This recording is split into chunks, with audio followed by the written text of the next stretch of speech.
Hello दोस्तों। तो आज हम लोग जर्नी करने जा रहे हैं 12049 गतिमान एक्सप्रेस में झांसी से आगरा के बीच में। तो शुरू करते हैं हम अपनी जर्नी को। तो ये ट्रेन वीरांगना लक्ष्मीबाई झांसी जंक्शन से शुरू होती है और नई दिल्ली तक जाती है। मैं इस ट्रेन में आज आगरा कैंट तक जर्नी करने वाला हूँ। तो बहुत मज़ा आने वाला है। बस एक बात का दुख है कि 160 किलोमीटर्स पर आवर वाली जो स्पीड है वो मैं कैप्चर नहीं कर पाऊँगा, क्योंकि वो आगरा से दिल्ली वाले सेक्शन में ये ट्रेन लेती है। तो 130 किलोमीटर्स पर आवर की मैक्सिमम स्पीड के साथ ही आज हमें इस जर्नी को एंजॉय करना होगा। तो झांसी जंक्शन से हमारी ट्रेन का जो डिपार्चर टाइम है वो है 3:05 और आगरा कैंट पे 5:40 के करीब अराइवल टाइम है। तो टोटल जर्नी हमारी 217 किलोमीटर की यहाँ पे बनती है, और जिसको ये ट्रेन 2 घंटे 45 मिनट के करीब कवर कर लेती है, 2 घंटे 40 मिनट में करीब। यहाँ झांसी जंक्शन से डिपार्ट कर चुकी है और हम बढ़ चले हैं आगरा की तरफ। यहाँ पे रास्ते में हमें एक स्टॉपेज मिलेगा जो कि है ग्वालियर जंक्शन, और उसके बाद हम सीधा आगरा कैंट पहुँचेंगे। तो ट्रेन यहाँ से डिपार्ट करती है, तो आप लोग ये आउटर व्यू झांसी जंक्शन का एंजॉय करिए। ट्रेन को चले हुए ज़्यादा समय नहीं हुआ था, लेकिन ट्रेन ने 130 किलोमीटर प्रति घंटे की रफ्तार बहुत ही जल्दी पकड़ ली थी। हम डाटिया जंक्शन को बस स्किप करने वाले थे कि उससे पहले ही ट्रेन अपनी बहुत ही अच्छी रफ्तार में आ चुकी थी।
तो डबरा के आउटर पे ट्रेन थोड़ी सी स्लो हो गई थी आगे, क्योंकि मदुरई चंडीगढ़ एक्सप्रेस खड़ी थी और उसको हमने यहाँ पे ओवरटेक किया है।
तो दोस्तों यहाँ पे समय हो रहा है 3:53 और हम अंतरी को स्किप कर रहे हैं, और यहाँ पे पंजाब मेल का ओवरटेक हो रहा है 12137 पंजाब मेल। बहुत ही खूबसूरत ओवरटेक हुआ है यहाँ पे।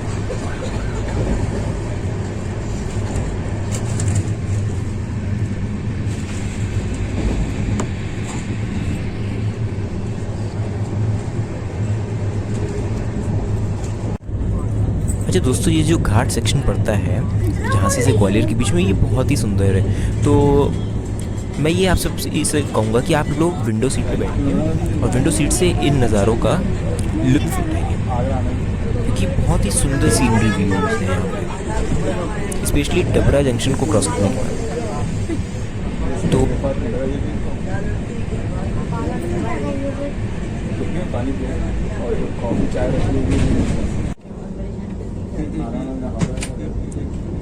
तो 99 किलोमीटर्स की जर्नी हमारी ग्वालियर जंक्शन तक की थी और यहाँ पे हम ग्वालियर जंक्शन अराइव कर रहे हैं।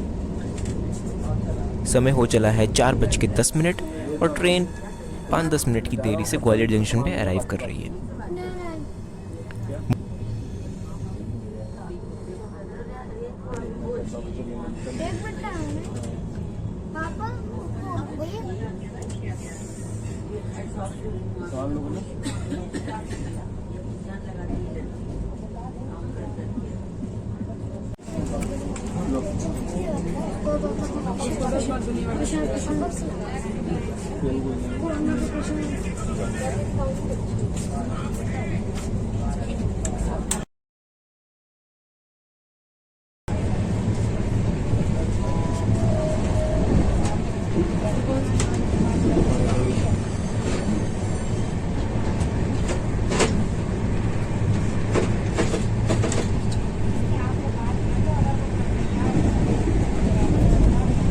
मोरिना के आउटर में हमारी मुलाकात हुई है ऋषिकेश पुरी एक्सप्रेस से और ये ट्रेन आगे हम रिकॉर्ड नहीं कर पाए।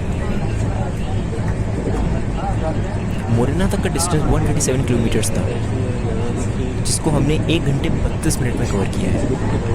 और यहाँ पे हमें स्नैक्स सर्व हुए थे मोरिना के बाद, जहाँ पे एक हमें मैंगो जूस मिला था, लाई के पैकेट्स मिले थे और छोले कुलचे मिले थे। छोले बहुत ही अच्छे थे और बाकी सामान भी ठीक ठाक था। चटनी बहुत अच्छी थी छोले के साथ।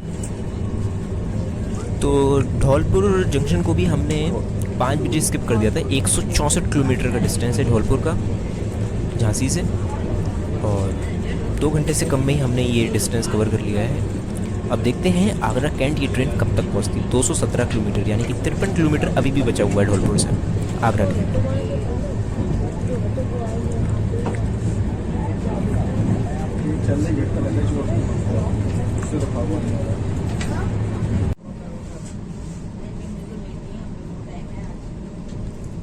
तो दोस्तों विश्वास तो मुझे भी नहीं हो रहा था, लेकिन आगरा कैंट हमारी ट्रेन 15 मिनट बिफोर थी आगरा कैंट के आउटर पे। मतलब विश्वास नहीं हो रहा था कि आगरा कैंट इतनी जल्दी। मैं रोज़ स्टेटस ट्रैक करता था गतिमान का, लेकिन कभी भी इतनी बिफोर गतिमान नहीं पहुंचती थी। मुझे पता था ये ट्रेन फास्टेस्ट ट्रेन है पूरे इंडिया की, लेकिन 15 मिनट्स बिफोर आगरा कैंट, यार बहुत ही अच्छी ये एक मेरी जर्नी थी और बहुत ही ज़्यादा स्पीड से ये ट्रेन आगरा कैंट पहुंचती है। स्पेशली धौलपुर से आगरा का जो डिस्टेंस है वो उसने बहुत जल्दी कवर किया। आई थिंक 30 मिनट्स में इसने 53 किलोमीटर्स कवर कर लिए थे। तो बहुत ही एक अच्छी एवरेज स्पीड यहाँ पे निकल के आई और ट्रेन आगरा कैंट भी हमारी समय से काफ़ी पहले पहुँच गई थी। आउटर पे बिना रुके हमारी ट्रेन जो है आगरा कैंट पहुंचती है 5:32 में, जो कि बहुत ही अच्छी एक टाइमिंग है। और 10 मिनट आगरा कैंट पे काफ़ी ट्रेन को रुकना भी पड़ गया क्योंकि ट्रेन अपने टाइम से बिफोर चल रही थी। तो 2 घंटे 27 मिनट लगे हमें 217 किलोमीटर की जर्नी करने में, जो कि बहुत ही अच्छी एवरेज स्पीड निकल के जाती है यहाँ पे 98 किलोमीटर पर आवर की एप्रोक्सीमेटली। जबलपुर नागपुर एक्सप्रेस। तो मैं आशा करता हूँ कि आप लोगों को ये वाली वीडियो मेरी पसंद आई होगी। चैनल को वीडियो को लाइक कर दीजिए और चैनल को सब्सक्राइब कर दीजिए। मिलता हूँ बहुत ही जल्द एक कमाल की वीडियो के साथ। Bye bye guys.